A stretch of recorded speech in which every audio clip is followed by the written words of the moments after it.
तो कहानी की शुरुआत में हम लियो नाम के एक बच्चे को पानी में डूबता हुआ देखते हैं, जो बोट से नीचे गिर गया था। उसी वक्त बोट का फैन लगने से उसके गले पर काफी गहरी चोट लग गई थी, जिससे तुरंत ही लियो की फैमिली उसे हॉस्पिटल लेकर जाती है, जहां डॉक्टर उसकी मॉम को कहता है कि लियो की आवाज चली गई है, इसलिए उन्हें उसके गले का ऑपरेशन करना होगा, वरना उसकी आवाज कभी भी वापस नहीं आएगी। जिस पर लियो की मॉम डॉक्टर को ऑपरेशन करने के लिए मना कर देती है और कहती है कि लियो को भगवान खुद ही ठीक कर देगा। यहाँ से कहानी कई साल आगे चली जाती है, जहाँ टेक्नोलॉजी बहुत ही एडवांस हो चुकी थी। वहीं लियो भी अब काफी बड़ा हो चुका था, लेकिन वो अभी भी बोल नहीं सकता था। लियो को लकड़ी पर नक्काशी करना भी काफी पसंद था। शाम को लियो अपनी गर्लफ्रेंड नादरा से मिलता है, जो उसके लिए एक गिफ्ट लेकर आई थी, जिसे खोलने पर उसे पता चलता है कि वो उसके लिए एक मोबाइल लेकर आई है, जिससे वो दोनों चैट करके बात कर सकें। लेकिन वहीं इतनी टेक्नोलॉजी एडवांस होने के बावजूद भी लियो टेक्नोलॉजी से दूर रहता है। उसे मोबाइल भी यूज करना नहीं आता था, इसलिए नादरा उसे मोबाइल चलाना सिखाती है। साथ ही वो उन दोनों की वीडियो बनाते वक्त उस वीडियो को आसपास लगे मॉनिटर पर लाइव भी कर देती है।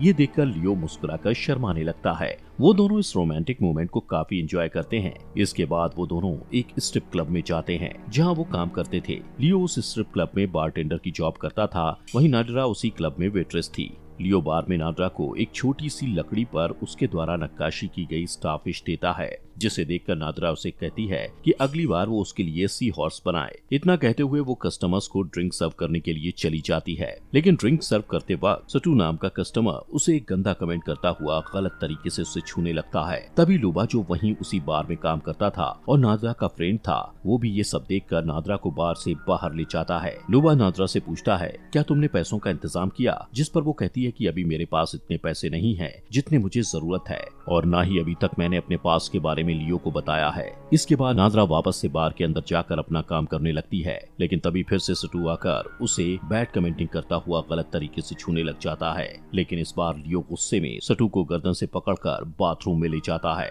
तभी सटू का दोस्त रॉब वहां आकर लियो से सटू को छुड़वा लेता है, लेकिन लियो अभी भी काफी गुस्से में था, इसलिए नादरा उसे लड़ाई करने से रोकते हुए कहती है कि लियो, हमें अपनी जॉब नहीं खोनी है। इसके बाद बार के बाउंसर्स सटू और रॉब को वहां से निकाल देते हैं। वहीं नादरा को किसी निकी नाम के आदमी का कॉल आता है, जो उसे एक एड्रेस बताता है, इसलिए वो अपने हाथ पर ही उस एड्रेस को लिखने लगती है। ये देखकर लियो उसे अपना स्ट्रेच पैड देता है। तभी उस बार का ओनर मैक्सिम लियो को अपने पास बुलाकर उसे वार्निंग देता है कि अगर तुमने कभी भी किसी कस्टमर से झगड़ा किया तो तुम्हें जॉब से निकाल दिया जाएगा। अब बार का काम खत्म होने के बाद लियो घर जाकर सोने की कोशिश कर रहा था, लेकिन तभी उसे बाहर से किसी के रोने की आवाज आती है, और जैसे ही वो डोर ओपन करता है तो उसे उसके घर के बाहर नादरा जमीन पर बैठी मिलती है। नादरा उसे कहती है कि मुझे तुम्हें कुछ बताना है, लेकिन लियो उसकी पूरी बात सुने बिना ही ये सोचकर काफी सैड हो जाता है कि शायद वो उसे छोड़कर किसी और के साथ जा रही है। नादरा उसे कहती है कि ऐसी बात नहीं है, मैं तुम्हें छोड़कर कभी नहीं जाना चाहूंगी, लेकिन मुझे तुम्हें कुछ इम्पोर्टेंट बात बतानी है। जिस पर लियो उसे अपने स्क्रैच पैड पर लिखकर बताता है कि मेरी लाइफ में तुमसे ज्यादा जरूरी और कुछ भी नहीं है। इसके बाद लियो उसे अपने वर्क स्पेस में ले जाता है, जहाँ पर वो उन दोनों के लिए एक बेड बना रहा था, जिसे देखकर नादरा काफी खुश होती है। लेकिन अगले ही पल वो निराश होकर ये कहती हुई वहाँ से जाने लगती है कि कुछ है जो तुम मेरे बारे में नहीं जानते। तभी लियो उसका हाथ पकड़ लेता है और वो दोनों वहीं पर रोमांस करने लगते हैं। नेक्स्ट मॉर्निंग जब लियो की आंख खुलती है तो वहाँ वो नादरा को ना पाकर ये सोचता है कि शायद वो उसे छोड़कर वहाँ से चली जा चुकी है। वहीं दूसरी तरफ हम दो सर्जन्स कैक्टस और उसके पार्टनर डक को देखते हैं, जो मैक्सिम के गुंडों में से एक गुंडे की सर्जरी कर रहे थे, जिसे 5 गोलियां लगी थी। वो दोनों असल में मैक्सिम के लिए एक ब्लैक मार्केट क्लिनिक पर सर्जन्स का काम करते थे, लेकिन कैक्टस अब इस काम को छोड़कर अपनी बेटी के साथ जर्मनी जाकर शांति से रहना चाहता था, इसलिए उसने मैक्सिम को उसकी और उसकी बेटी की फेक वीजा आईडी बनाने के लिए कहा था। इसके बारे में कैक्टस मैक्सिम के आदमी, जिसका नाम एकिम था, उससे पूछता है कि उसकी और उसकी बेटी की आईडी मैक्सिम कब तक बनवा कर देगा, जिस पर एकिम कहता है कि 3 दिन के अंदर तुम्हें आईडी मिल जाएगी। लेकिन डक को यहाँ इस शहर में रहना पसंद था और मैक्सिम के लिए सर्जरीज का काम करने के साथ साथ वो अपना एक साइड बिजनेस भी करता था, जहाँ वो बच्चों में बॉडी पार्ट्स इम्प्लांट करने के साथ साथ उनकी साइबरनेटिक सर्जरीज भी करता था। वहीं लियो एक कॉफी शॉप पर जाकर कॉफी पीने लगता है। तभी उसके पास कैक्टस आकर उसे कहता है कि जिसके साथ तुम्हारी बार में लड़ाई हुई थी वो दोनों मैक्सिम के लिए ही काम करते हैं और उनके जरिए ही मेरी बेटी के साथ मैं जर्मनी जा पाऊंगा। असल में दोनों सटू और रॉब हैकर्स थे जो लोगों के लिए फेक आईडीज बनाते थे। अब यहाँ पर कैक्टस लियो को वार्निंग देता है कि अगर अगली बार तुमने सटू और रॉब से कुछ लफड़ा किया तो तुम उस दुनिया में नहीं दिखोगे। वहीं लियो को उसकी वार्निंग से कुछ भी फर्क नहीं पड़ता और वो वहाँ से बार में अपना काम करने के लिए चला जाता है, जहाँ वो देखता है कि नादिरा बार में काम करने नहीं आई है। उसी वक्त लुबा उससे पूछता है कि नादिरा कहाँ है। तभी वहाँ बार की मैनेजर लियो को निक्की से इंट्रोड्यूस करवाकर कहती है कि निक्की मैक्सिम के प्रोस्टिट्यूट बिजनेस को संभालता है, इसलिए उससे कभी भी ड्रिंक के पैसे मत लेना। निक्की लियो को ड्रिंक ऑर्डर करके बार मैनेजर के साथ वहाँ से चला जाता है। थोड़ी देर बाद वहाँ पर सटू और रॉब आकर लियो को वोदका ड्रिंक बनाने को कहते हैं। तभी सटू नादिरा को देखकर काफी बैड कमेंट्स करता है, जिससे चिढ़कर लियो गुस्से में सटू के चेहरे पर वोदका की बोतल फेंकता हुआ उनसे लड़ने लग जाता है और इसी हाथापाई में लियो गलती से एक वेट्रेस को कोनी मारकर नीचे गिरा देता है, जिससे वो बेहोश हो जाती है और मैक्सिम लियो को बारटेंडर की जॉब से निकाल देता है। घर आकर लियो फोन से नादिरा को मैसेज करके पूछता है कि तुम कहाँ हो, और जब नादिरा का कोई जवाब नहीं मिलता तो वो नादिरा की एक फोटो लेकर घर से बाहर निकल जाता है और उसे सड़कों पर ढूंढने लगता है, जहाँ रेड सेंटर के पास उसे लुबा जाता दिखता है। उसका पीछा करते हुए वो रेड सेंटर में लुबा के पास चला जाता है। लुबा उसे बताता है कि नादिरा तुम्हें छोड़कर चली गई है और वो तुमसे कुछ छुपा भी रही थी। जिसके बाद लियो घर आता है, जहाँ वो देखता है कि नादिरा ने उसे एक मैसेज किया हुआ है जिसमें वो बता रही थी कि मैं हैकर्स हॉल में हूँ। लियो तुरंत हैकर्स हॉल में जाकर नादिरा को ढूंढने लगता है। वहीं सटू और रॉब जो उस हैकर्स हॉल के ओनर थे, वो सीसीटीवी कैमरा में लियो को वहाँ देखकर काफी गुस्सा होते हैं। उनके पास कैक्टस अपनी और अपनी बेटी की फेक वीजा आईडी लेने आया हुआ था। कैक्टस लियो को वहाँ देखकर तुरंत अपनी बेटी के साथ वहाँ से चला जाता है। तभी सटू और रॉब लियो के पास जाकर उसे वहाँ से जाने के लिए कहते हैं। लियो उन्हें नादिरा की फोटो दिखाता है,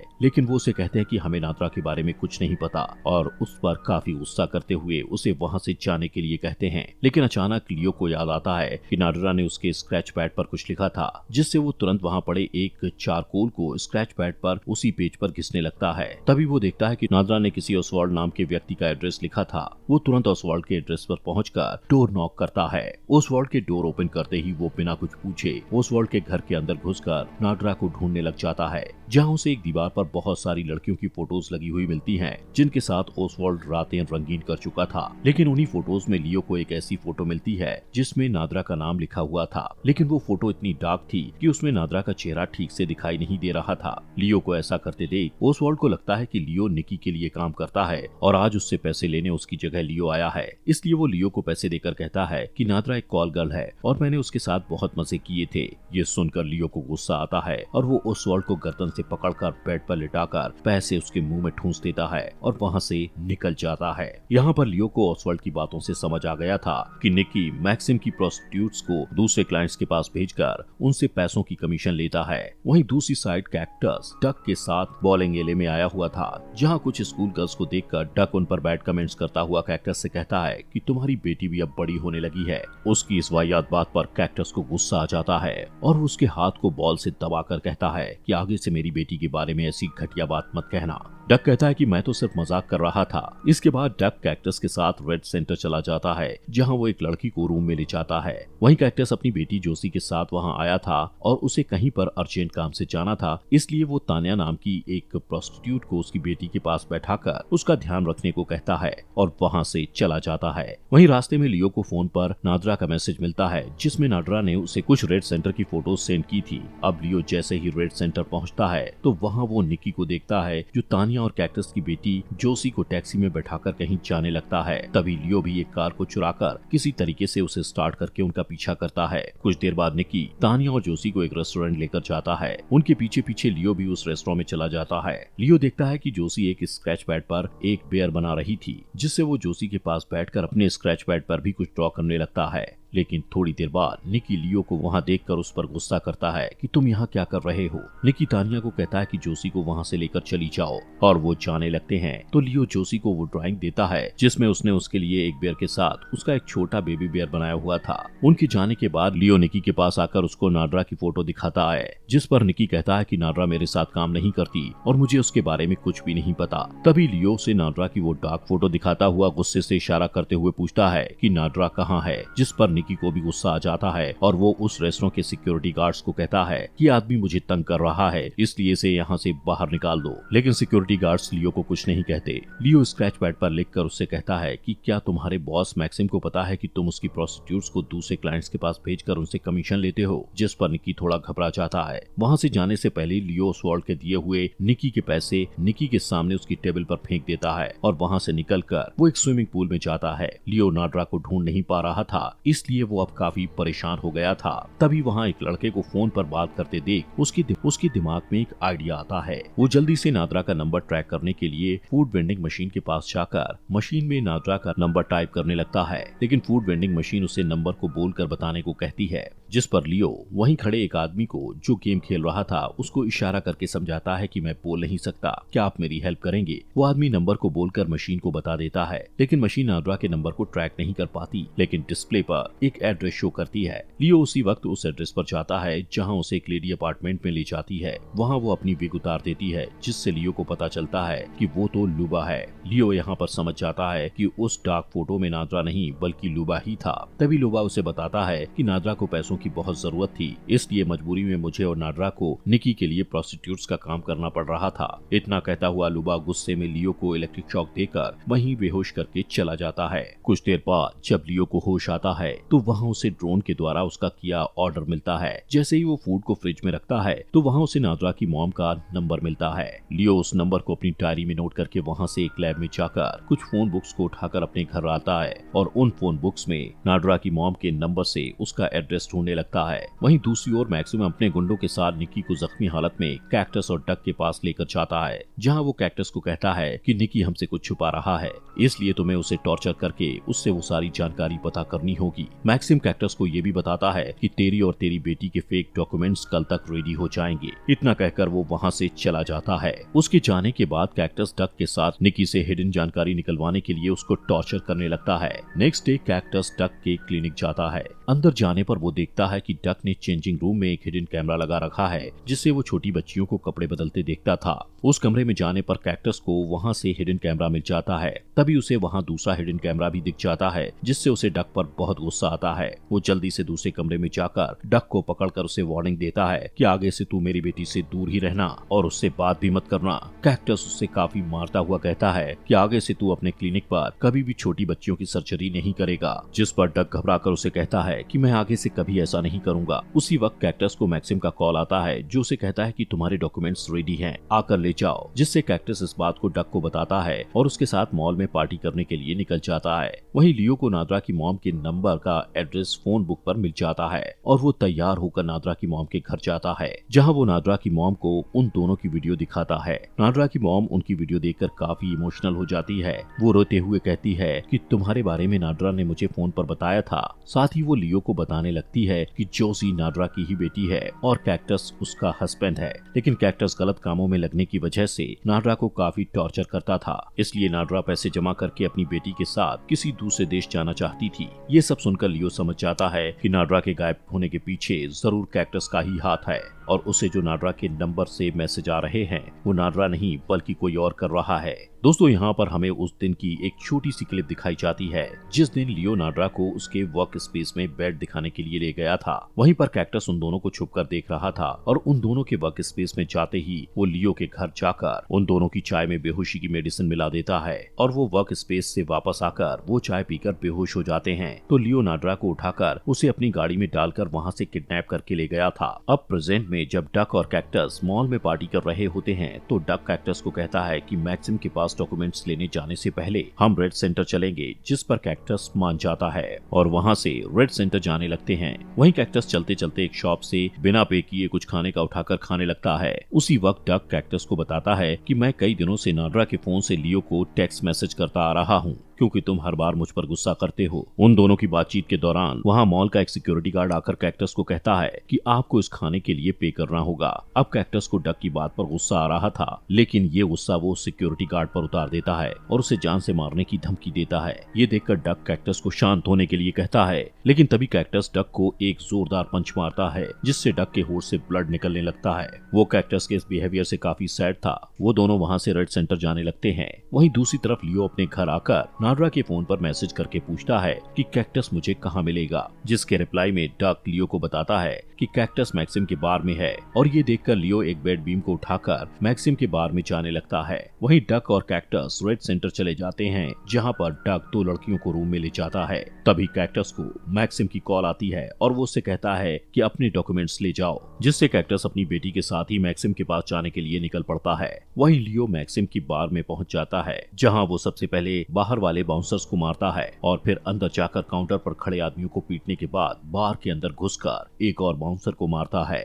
इसके बाद वो चुपके से मैक्सिम के ऑफिस रूम में घुसकर एक स्टैचू को उठाकर उसके चेहरे पर मारकर उसे बुरी तरह से घायल कर देता है और फिर कैक्टस के डॉक्यूमेंट्स उठाकर बार में भाग जाता है। कुछ देर बाद जब कैक्टस बार में पहुंचता है तो देखता है कि सभी बाउंसर्स को किसी ने बुरी तरह से पीटा है। वो मैक्सिम के पास ऑफिस रूम में जाकर उससे पूछता है कि आखिर वहाँ क्या हुआ है। मैक्सिम बताता है कि लियो वहाँ आया था और तुम्हारे डॉक्यूमेंट्स लेकर भाग गया है, जिससे तुरंत कैक्टस समझ जाता है कि डॉक्यूमेंट्स से लियो को उसके घर का एड्रेस मिल चुका है और वो वहीं जा रहा है। कैक्टस तुरंत अपनी बेटी के साथ अपने घर के लिए निकल जाता है और वो डक को भी कॉल करके कहता है कि जल्दी से उसके घर पहुंचे। वहीं लियो कैक्टस के घर पहुंचकर बेड बीम से उसके घर का दरवाजा तोड़कर बेसमेंट में चला जाता है, जहां वो निकी को बंधा देखकर उसे खोलकर आजाद कर देता है। निकी उसी वक्त धीरे धीरे सीढ़ियों से ऊपर की ओर जाने लगता है। वहीं कैक्टस भी अपने घर पहुंचकर जोशी को एक रूम में ले जाकर उसे वहां छिपने के लिए कहता है और फिर उसका डोर लॉक करके अपना तेज धार वाला चाकू निकालकर चुपके से बेसमेंट में जाने लगता है। वहीं लियो बेसमेंट में एक लकड़ी का दरवाजा देखता है। उसी वक्त निकी की बॉडी बेसमेंट में गिरती है, जिसे कैक्टस ने मार दिया था। कैक्टस वहां आकर लियो की तरफ उस लकड़ी वाले दरवाजे की चाबियां फेंककर कहता है कि वहां जाकर देखो, तुम्हारे लिए कुछ खास है। लियो दरवाजा खोलकर अंदर जाता है, जहां वो पहले फ्रिज को ओपन करता है, लेकिन वो खाली था। तभी एक कॉर्नर में उसे नाद्रा के डेड बॉडी प्लास्टिक से कवर की हुई मिलती है, जिसे देखकर वो बहुत ज्यादा उदास हो जाता है और नाद्रा की डेड बॉडी को उठाकर वहां से जाने लगता है। लेकिन वहीं कैक्टस उसकी बेड बीम को उठाकर उसका रास्ता रोकता है, जिससे लियो नाद्रा की बॉडी को टेबल पर रखकर कैक्टस के सामने हाथ फैलाकर खड़ा हो जाता है। यहाँ पर कैक्टस लियो को सब सच्चाई बताने लगता है कि पहले मैंने नाद्रा को किडनैप किया और फिर यहाँ बेसमेंट में ले जाकर उसकी पूरी बॉडी को प्लास्टिक से कवर कर दिया, जिससे उसे सांस लेने में दिक्कत होने लगी। साथ ही कैक्टस उससे बताता है कि मैंने उसे बहुत तड़पाया और उसे बहुत टॉर्चर किया, क्योंकि वो मेरी बेटी को मुझसे दूर ले जाना चाहती थी, इसलिए मुझे उसे मारना पड़ा। ये बताने के बाद कैक्टस लियो को बेड बीम से मारने लगता है, लेकिन लियो बेड बीम को पकड़ लेता है। तभी कैक्टस अपना चाकू निकालकर उसे मारने की कोशिश करता है, लेकिन लियो उसका चाकू पकड़कर उसकी ही तरफ मोड़कर उसके गले के आर पार कर देता है, जिससे कैक्टस के गले से ब्लड निकलने लगता है और वो धीरे धीरे मरने लगता है। वहीं लियो नाद्रा की बॉडी से प्लास्टिक कवर हटाता है और उसे देखकर जोर जोर से रोने लगता है, लेकिन बेचारे के गले से जरा सी भी आवाज नहीं निकलती। लियो नाद्रा का माथा चूमता है और रोता हुआ उसे उठाकर बाहर जाने लगता है। वो अब अंदर से काफी टूट चुका था, उसमें इतनी हिम्मत नहीं थी कि वो चल भी पाए, इसलिए वो थोड़ी दूर जाकर नाड्रा की बॉडी को अपने पास रखकर रोता हुआ फोन पर उन दोनों के प्यार भरे मोमेंट्स को देखने लगता है।